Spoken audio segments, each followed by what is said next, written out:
guys, Brian here, Stogie Review, IPCPR 2019. We are in the Crux booth. We're talking to Casey Haugen. He's going to tell us a little bit about what's new this year with Crux. I think we want to start out with the newest cigar you just released. Yeah, the newest cigar we just released is the Epicure Maduro. It's Mexican 10 grades Maduro wrapper around the Nicaraguan filler binder, based off the same, basically filler binder as the Connecticut blend that we came out a few years ago. So it just started hitting the shelves about 60 days ago. Okay. It's been received very well. It was actually announced last year's trade show, but obviously hit the shelves a couple months ago. For us, it's our first Maduro. So it's been really kind of a portfolio rounder for us to really bring out Maduro to the market. Was it a long process to decide just what kind of Maduro leaf you wanted to use, or did you have one in mind already? No, we wanted to use the best. And it's hard to find the best tobaccos. And with the different kinds of San Andreas, there's multiple different kinds.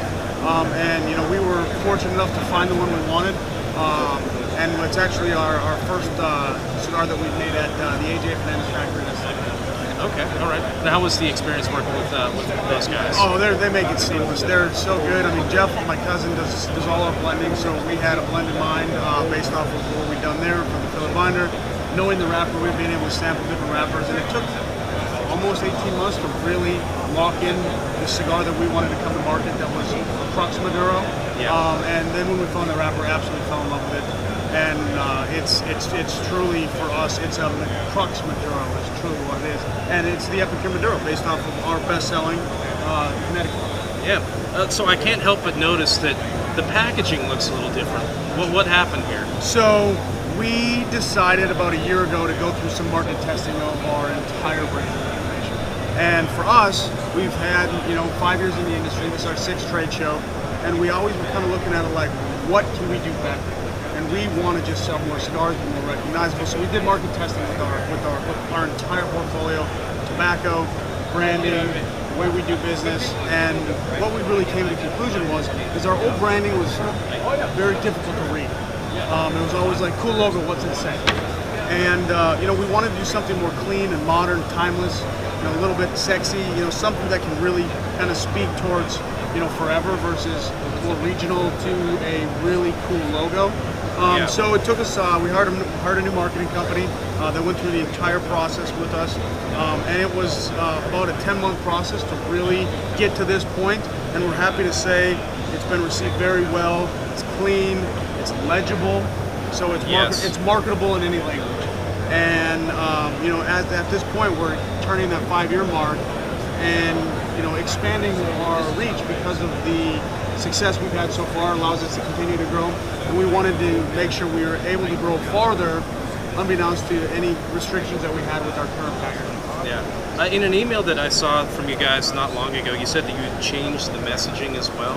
I'm curious what that means. What's the difference in the messaging? Well, the messaging is, when you first start, you want to try to make it go. Yeah. So it's, let's get in front of people, let's build relationships, and let's find that. And so it's changed a little bit, meaning, realistically, if you have a great relationship with whoever that may be, some of the partners that we have, you'll be successful in business. And for us, it isn't about being in every store. It's about being in the right stores.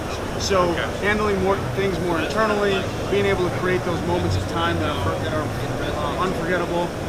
With Crux, I mean, we want you to enjoy that hour, or whatever that time with that cigar, but being able to put that partnership together with the consumers and the retailers and focus more on growing relationships versus trying to be as many places as possible. So we've kind of had that process over the last few years anyways, handling more things directly internal for us, and creating that lasting partnership that will be a residual income for everybody versus let's find every little stop and shop we can do to sell more cigars. We want to sell more cigars, we want to be with great people, and we want to enjoy it. So I think we should probably at least touch on the Limitada. We're looking here very sharp.